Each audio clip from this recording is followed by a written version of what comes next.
Bonjour, alors vous avez été nombreux à apprécier notre dernière vidéo sur le parc du Lesio Luna et le nourrissage des gorilles. C'est vrai que c'était un moment assez extraordinaire. Je vous propose aujourd'hui de nous retrouver à Brazzaville. Brazzaville avec la découverte de ses marchés, dont le marché total, ses églises, sa cathédrale et puis bien sûr les cataractes, un moment extraordinaire.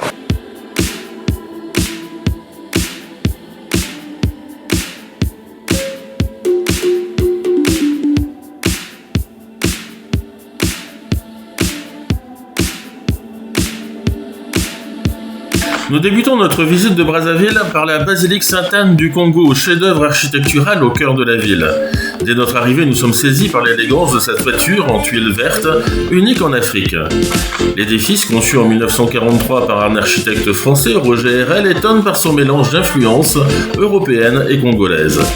Les arches ouvertes laissent entrer la lumière et l'air, donnant au lieu une ambiance paisible et mystique, un véritable havre de calme au milieu du tumulte urbain. Nous poursuivons vers la cathédrale du Sacré-Cœur, l'une des plus anciennes églises d'Afrique centrale. Construite en 1892, elle domine Brazzaville depuis sa colline verdoyante. Sa façade ocre et blanche, sobre mais imposante, évoque l'époque coloniale. À l'intérieur, les vitraux diffusent une douce lumière sur les fidèles et l'on ressent une atmosphère empreinte de recueillement. Place maintenant aux couleurs, aux sons et aux senteurs des marchés. Au marché artisanal du plateau, nous flânons entre les stands de sculptures en bois, masques, tissus wax, bijoux en perles et objets rituels. Ici, l'artisanat congolais s'exprime dans toute sa diversité. Un peu plus loin, le marché total nous plonge dans une effervescence encore plus vive. Fruits tropicaux, poissons fumés, épices, radio à fond, femmes au panier débordant, un joyeux chaos où l'on découvre le vrai visage de la ville, chaleureux, vivant et palpitant. Direction maintenant le mémorial Pierre Savorgnan de Brazza, un site aussi impressionnant qu'émouvant. Inauguré en 2006, ce mausolée moderne rend hommage à l'explorateur franco-italien, fondateur de la ville.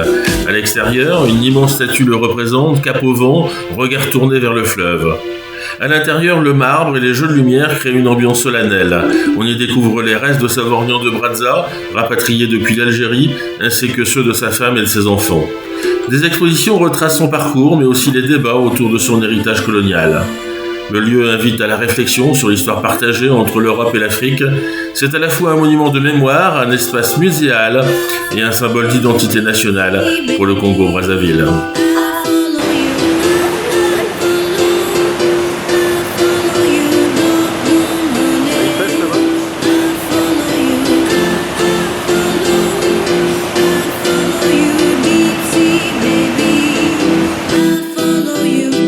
Enfin, pour clore notre périple, nous prenons la route vers les célèbres cataractes du fleuve Congo. À quelques kilomètres du centre-ville, les eaux tranquilles du fleuve se transforment soudainement en une série de rapides déchaînés. Les chutes et tourbillons offrent un spectacle saisissant, puissant, presque hypnotique.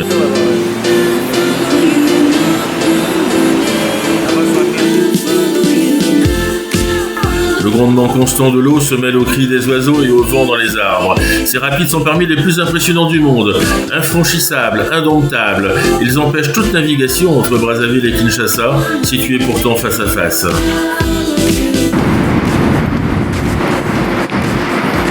Donc les deux amoureux là, juste devant, avec en fond effectivement la RDC et Kinshasa. Les cataractes et la fameuse île au diable, très difficile d'accès et réputée dangereuse parce que il y a beaucoup de serpents sur place. Le site, sauvage et préservé, est aussi l'un des plus photogéniques du Congo, un lieu où l'on se sent tout petit face à la force de la nature.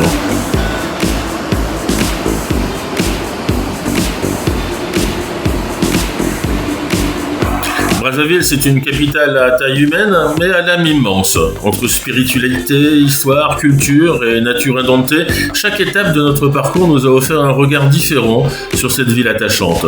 Une escale mémorable au cœur de l'Afrique centrale.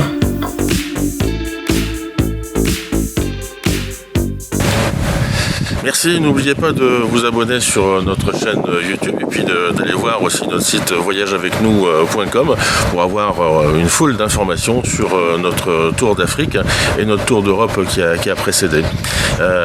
Rendez-vous très prochainement, et c'est pour ça qu'il est intéressant de vous abonner pour de prochaines vidéos, notamment sur Dolisie, sur Pointe-Noire, sur le parc de Konkouati ou encore sur Cabinda, cette enclave angolaise à l'intérieur du Congo.